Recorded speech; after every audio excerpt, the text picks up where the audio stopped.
Bismillahirrahmanirrahim. Assalamualaikum students. In our last lecture, we have started the chapter of demand. उसमें हम लोगों ने different जो था वो डिमांड की डेफिनेशन को डिस्कस किया था. फिर हमने देखा कि लॉ ऑफ डिमांड क्या होता है और लॉ ऑफ डिमांड को हम लोगों ने देखा था with respect to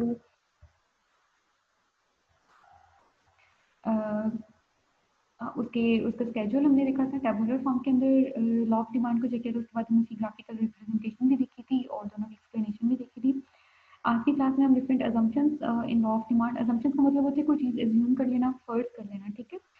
like other things remaining the same, other factors जिनको हम कांस्टेंट कंसीडर करते हैं. हम कहते हैं कि अगर ये सारे फैक्टर्स जो हैं वो कांस्टेंट रहते हैं तो फिर लॉ ऑफ डिमांड जो होगा वो एप्लीकेबल होगा, अप्लाई हो सकेगा, ठीक है. यहाँ पर आपसे कह रहे हैं the law of demand studies the change in demand with relation to change in price. Law of demand basically क्या करता है, वो चेंज इन डिमांड को मेजर करता है with relation to change in price. Change in price की वजह से डिमांड में जो चेंज आएगा लॉ ऑफ डिमांड उसको जो है वो रिप्रेजेंट कर रहा है.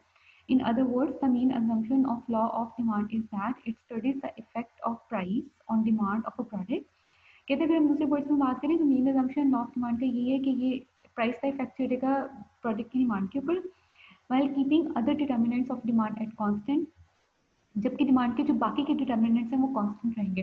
लाइक ऑलरेडी भी ये डिस्कशन हुई थी कि डिमांड डेफिनेटली ओनली प्राइस नहीं है जो डिमांड को इन्फ्लुएंस करेगी और भी बहुत सारे फैक्टर्स हैं जो कि डिमांड को इन्फ्लुएंस कर सकते हैं. लेकिन हम यहाँ पर एज्यूम ये करते हैं कि बाकी सारे के सारे फैक्टर्स जो हैं वो कांस्टेंट रहेंगे और सिर्फ प्राइस ही इन्फ्लुएंस करेगी, ठीक है. अब जो डिफरेंट असम्पशन है उसमें नंबर वन पे आपसे कहते हैं assume that consumers income remain same. कहते हैं नंबर वन पे आप एज्यूम करिए जो कंज्यूमर की इनकम है वो सेम रहेगी, क्योंकि अगर कंज्यूमर की इनकम जो होती है वो चेंज हो जाती है, इंक्रीज हो जाएगी तो डिमांड बढ़ जाएगी. अगर आपकी इनकम डिक्रीज हो जाती है, जैसे कोविड था, ठीक है, बहुत सारे लोग अनएम्प्लॉयड हो गए, तो उनके पास से पैसे नहीं थे स्पेंड करने के लिए, तो उन्होंने कहाँ पे खर्च करना था. और जब वो स्पेंडिंग नहीं करे, कोई बाइंग नहीं करे, तो डेफिनेटली बाइंग बिहेवियर भी चेंज हो गया और अल्टीमेटली आपकी डिमांड भी डिक्रीज हो जाती है. तो यहाँ पे वो कहते हैं assume that consumers income remains same. Consumer की जो इनकम है वो सेम रहेगी. If the income of an individual increases, अगर इनकम इंक्रीज हो जाएगी, the demand for the products by him और हर आल्सो इंक्रीजेस. डिमांड भी उस जो प्रोडक्ट की वो भी इंक्रीज हो जाएगी which is against law of demand, जो कि लॉ ऑफ डिमांड के अगेंस्ट है, ठीक है. अगर आपकी इनकम इंक्रीज हो जाती है तो डिमांड इंक्रीज हो जाएगी, जबकि प्राइस पे तो कोई इफेक्ट नहीं आया, ठीक है. तो वो कहते हैं कि प्राइस में चेंज के बगैर भी आपकी डिमांड जो है वो इंक्रीज हो जाएगी, प्राइस के डिक्रीज हुए बगैर भी डिमांड इंक्रीज हो जाएगी. तो ये चीज़ जो है वो किसके अगेंस्ट है, लॉ ऑफ डिमांड के. Therefore the income of the consumer should not change. Therefore हम एज्यूम ये करते हैं कि जो कंज्यूमर की इनकम है वो कांस्टेंट रहेगी, उसमें with the passage of time change नहीं आएगा. Assume that the preferences of consumer remain the same. कहते हैं एज्यूम करें कि जो कंज्यूमर की प्रेफरेंसेस हैं वो भी सेम रहेंगी. देखो अगर प्रेफरेंस चेंज हो जाती है, एक पर्सन जो पहले टी नहीं लेता था, ठीक है, अब वो टी लेता तो डेफिनेटली वो टी कंज्यूम करेगा, उसकी डिमांड बढ़ जाएगी. कि एक बंदा है जो पहले टी से फॉर एग्जाम्पल ले रहा था, या से फॉर एग्जाम्पल वो या वो टी से कॉफ़ी पे शिफ्ट हो जाता है, ठीक है, अब टी की डिमांड ऑटोमेटिकली कम हो जाएगी और जो उसकी डिमांड है कॉफ़ी के लिए वो इंक्रीज हो जाएगी. तो अगर प्रेफरेंसेस ही चेंज होंगी तो भी डिमांड में चेंज आ जाएगा, जबकि जबकि वो चेंज आपकी प्राइस से रिलेट नहीं करेगा. इसलिए हम एज्यूम करते हैं कि जो आपकी कंज्यूमर की प्रेफरेंसेस हैं वो भी सेम रहेंगी. नेक्स्ट ये considers that the fashion does not show any changes. वो कहता है ये भी कंसीडर करेंगे कि फैशन में कोई भी चेंज नहीं आता, बिकॉज इफ फैशन चेंजेस, क्योंकि अगर फैशन चेंज हो जाता है then people would not purchase the products that are out of fashion. लेकिन जो चीज़ें आउट ऑफ फैशन हो जाएंगी लोग उसको यूज़ नहीं करेंगे. That is understood. फैशन में जो न्यू प्रोडक्ट्स आएंगे हम उसे यूज़ करना शुरू कर देंगे, ठीक है, चाहे उनकी प्राइसेस ज़्यादा ही क्यों ना हो. और फैशन में जो चीज़ें आउटडेट हो जाएंगी तो चाहे उनकी प्राइसेस कम भी हो जाए हम उन्हें लेना पसंद नहीं करेंगे, क्योंकि हम कहेंगे कि ये तो फैशन में मौजूद ही नहीं है तो हम इसको क्यों परचेज करें. इसके ऊपर अगर बहुत कम पैसे भी लगेंगे तो भी वो पैसे जो है वो wastage of resources he consider होंगे, ठीक है. इसलिए हम एज्यूम करते हैं कि फैशन में कोई भी चीज़ नहीं चेंज होगी. पॉइंट नंबर 4 में कह रहे हैं assume that there would be no change in the age structure. कहते हैं आप एज्यूम करेंगे कि एज स्ट्रक्चर में कोई चेंज नहीं आया. Size and gender ratio of the population के, अच्छा, पॉपुलेशन की जो जेंडर रेशियो थी या जो पॉपुलेशन का जो साइज था या जो एज स्ट्रक्चर था वो चेंज नहीं हुआ. बेसिकली होगा तो सही, जाहिर सी बात है, पॉपुलेशन में भी कोई ना कोई इंक्रीज या डिक्रीज तो आएगा ही, ठीक है, एज फैक्टर्स भी इफेक्ट करते हैं. लेकिन ऑन यूजुअल अगर आप देखो तो जो हमारे मतलब से फॉर एग्जांपल जैसे हमारे पेरेंट्स हैं वो एक टाइम में जैसे टाइम चेंज होगा वो ग्रैंड पेरेंट्स में कन्वर्ट हो जाएंगे. जो ये हमारी वाली जनरेशन है ये पेरेंट्स में कन्वर्ट हो जाएगी, ठीक है, और जो हमारी स्टेज है वहाँ पर और न्यू जनरेशन जो है वो एज एन किड वहाँ पर जो है वो इंड्यूस हो जाएगी, ठीक है. सो ओवरऑल अगर हम देखें तो ओवरऑल इकोनॉमी में चेंज नहीं आता, ठीक है.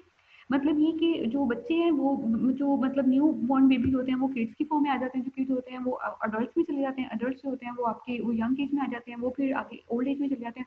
तो से फॉर एग्जाम्पल ये जो यंग एज वाला जो है इस तरह से जो पूरा साइकिल है वो चलता ही रहता है, ठीक है। तो वहाँ पे कहते हैं ज्यूम ये करेंगे कि पॉपुलेशन के अंदर जो ओवरऑल जेंडर रेशो थी, मतलब कितने मेल्स हैं कितनी फीमेल्स हैं, ओवरऑल पॉपुलेशन का साइज क्या है, ओवरऑल एज स्ट्रक्चर क्या चल रहे हैं, उनके अंदर कोई भी चीज नहीं आना चाहिए। This is because if population size increases, अगर पॉपुलेशन ज्यादा हो जाती है then the number of fire increases, तो नंबर ऑफ फायर ऑटोमेटिकली ज्यादा हो जाएंगे। जैसे हम बात कर रहे थे कि फॉर एग्जाम्पल अगर हमारी हमारी फैमिली में कोई न्यू बेबी आ जाता है, ठीक है, तो हम उसके लिए शॉपिंग करेंगे, कपड़े भी खरीदेंगे, जूते, उसके लिए जो भी उसका फूड प्रोडक्ट्स होंगे, ईच एंड एवरीथिंग, तो ऑटोमेटिकली डिमांड इंक्रीज हो जाएगी। लेकिन डिमांड के इंक्रीज होने में कहीं पर भी कोई भी जो इफेक्ट है वो प्राइस से रिलेटेड नहीं है, ठीक है, which in turn effect the demand for a product directly, जो कि डायरेक्टली प्रोडक्ट की डिमांड को जो है वो इफेक्ट करेगा, लेकिन उसके बैकएंड के ऊपर प्राइस इफेक्ट नहीं हो रही होगी, ठीक है। पॉइंट नंबर 5 में कहता है रिस्ट्रिक्ट द इनोवेशन, इनोवेशन को रिस्ट्रिक्ट करेंगे and new varieties of products, और प्रोडक्ट्स की न्यू वराइटीज को, और कहते हैं इनोवेशन को रिस्ट्रिक्ट करेगी and new varieties of the product को भी रिस्ट्रिक्ट करती है।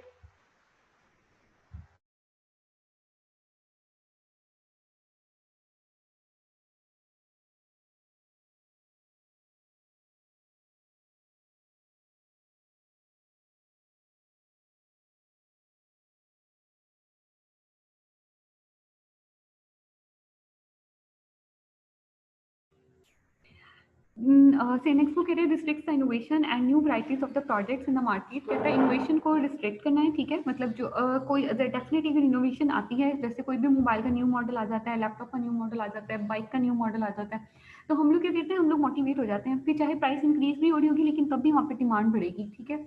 या फिर अगर पुराने मॉडल की प्राइस कम भी होगी तो हमें उस पर इफेक्ट नहीं होगा, इनोवेशन आएगी तो हम उसके ऊपर, या कोई भी न्यू वराइटी आएगी तो हम उस पर मूव करना चाहेंगे, जो कि डायरेक्टली डिमांड को इफेक्ट करेगा, लेकिन उसकी बैक के ऊपर प्राइस का कोई इफेक्ट मौजूद नहीं होगा।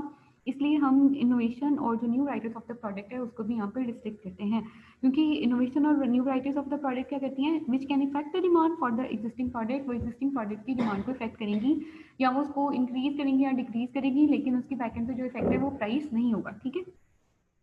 District changes in the distribution of the income, income की जो डिस्ट्रीब्यूशन है वही जो फैक्टर्स ऑफ प्रोडक्शन के अंदर हमने कहा था इनकम जो है वो डिस्ट्रीब्यूट हो जाती है, लैंड को रेंट चला जाता है, लेबर को वेजेस चली जाती हैं, कैपिटल को इंटरेस्ट और ऑर्गेनाइजेशन को प्रॉफिट। अगर हम इस डिस्ट्रीब्यूशन ऑफ द इनकम को चेंज कर दें, ठीक है, अगर रेंट को कम कर दें, वेजेस इंक्रीज कर दें, या कोई भी जो भी डिस्ट्रीब्यूशन ऑफ इनकम अगर चेंज होगी तो ऑटोमेटिकली जो डिमांड के जो प्रोडक्ट डिमांड के जो पैटर्न्स हैं वो भी चेंज हो जाएंगे, ठीक है। लास्ट पॉइंट में कहते हैं avoid any type of change in physical policies of the government of a nation, वो कहते हैं किसी भी नेशन की जो गवर्नमेंट होती है उसकी फिजिकल पॉलिसीज के अंदर जो भी चेंजेस आते हैं उनको भी अवॉइड करते हैं, which reduces the effect of taxation on the demand of the product. कहते हैं वो टैक्सेशन अब डेफिनेटली, अच्छा फिजिकल पॉलिसीज बेसिकली क्या होती है, हम इसका एक पूरा चैप्टर भी डिस्कस करेंगे नेक्स्ट। गवर्नमेंट फिजिकल पॉलिसीज को यूज करते हुए मनी सप्लाई को कंट्रोल करती है, ठीक है।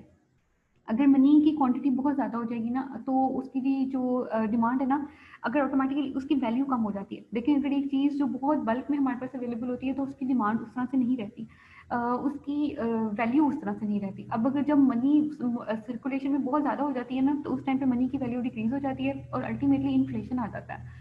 अब ऑलरेडी भी हमने ये चीज़ डिस्कस की थी, देखो अगर एक प्रोडक्ट मतलब से फॉर एग्जांपल जितना आपके बचपन में या मतलब कुछ साल पहले आपको शायद कोल्ड ड्रिंक वगैरह जो थी वो 12 रुपए की या 10 रुपए की इस वो प्राइस में जो थी वो मिल रही होगी, ठीक है। अगर आप आज की कोल्ड ड्रिंक की प्राइस चेक करें, वो जो हमारे पास रेगुलर बॉटल आती है तो वो that is of ₹25। Same quantity same quality को चेज करने के लिए जहाँ पर हम 10 रुपये 12 रुपये स्पेंड कर रहे थे, अब हमें उसी क्वांटिटी और क्वालिटी को चेज करने के लिए कितने पैसे स्पेंड करने पड़े हैं, we need to spend about ₹25, which means that the value of money has been decrease, ठीक है। वही पैसे जो कि पहले सेम क्वांटिटी क्वालिटी को चेज कर सकते थे, वही पैसे हम वहाँ पर ज़्यादा स्पेंड कर रहे हैं। जैसे फॉर एग्जाम्पल अगर मैं अपनी बात करूँ, मतलब एक आई बिलोंग्स टू फैसलाबाद, तो फैसलाबाद से जब पहले मैं यहाँ पे मूव करती थी बूढ़े वाला में तो चार्जेस है 280। अब सेम डिस्टेंस है, ठीक है, सेम सर्विसेज है, सब कुछ सेम है, लेकिन अब इस टाइम वो चार्ज करें 450। तो वो जो बीच में जो गैप आ रहा है वो बेसिकली क्या है, मनी की वैल्यू डिक्रीज हो गई है, ठीक है। तो यहाँ पर क्या है, यहाँ पे वो कहते हैं कि avoid any type of change in the physical policy of the government of nation, government की जो फिजिकल पॉलिसी है उसके अंदर कोई चेंज नहीं आएगा, ना मनी की वैल्यू को मनी की क्वांटिटी को इंक्रीज किया जाएगा, ना ही डिक्रीज किया जाएगा, ना ही वैल्यू पे इफेक्ट आएगा, ना ही उसकी चेजिंग पे इफेक्ट आएगा। तो ऑटोमेटिकली, क्योंकि जो गवर्नमेंट है वो टैक्सेशन के थ्रू उसको कंट्रोल करती है, ठीक है, टैक्सेस इंक्रीज कर देंगे ऑटोमेटिकली डिमांड कम हो जाएगी, प्राइसेस बढ़ जाएंगी, ठीक है।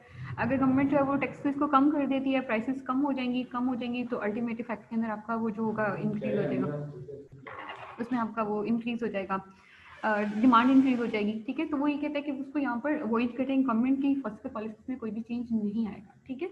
और लास्ट पैराग्राफ उसका conclusion, apart from the four mention points, four mention जो पहले पॉइंट्स मेंशन किए गए उनके अलावा, the law of demand assumes that the world is static, कहते हैं लॉ ऑफ डिमांड इज्यूम करता है कि जो वर्ल्ड है वो स्टैटिक है, दैट इज कांस्टेंट, उसके अंदर कोई मूवमेंट नहीं है, कोई चेंज नहीं आ रहा, and people consume products in the market at a fixed rate and price, और जो पीपल है वो सेम क्वांटिटी में और सेम प्राइस में ही गुड्स को कंज्यूम करते रहेंगे। These assumptions are not valid in the changing world, कहते हैं जबकि हमारा जो वर्ल्ड है वो स्टैटिक है ही नहीं, वो तो वैसे ही बहुत डायनामिक है, तो इस वजह से ये अजम्पशंस हैं वो वैलिड ही नहीं है, ठीक है।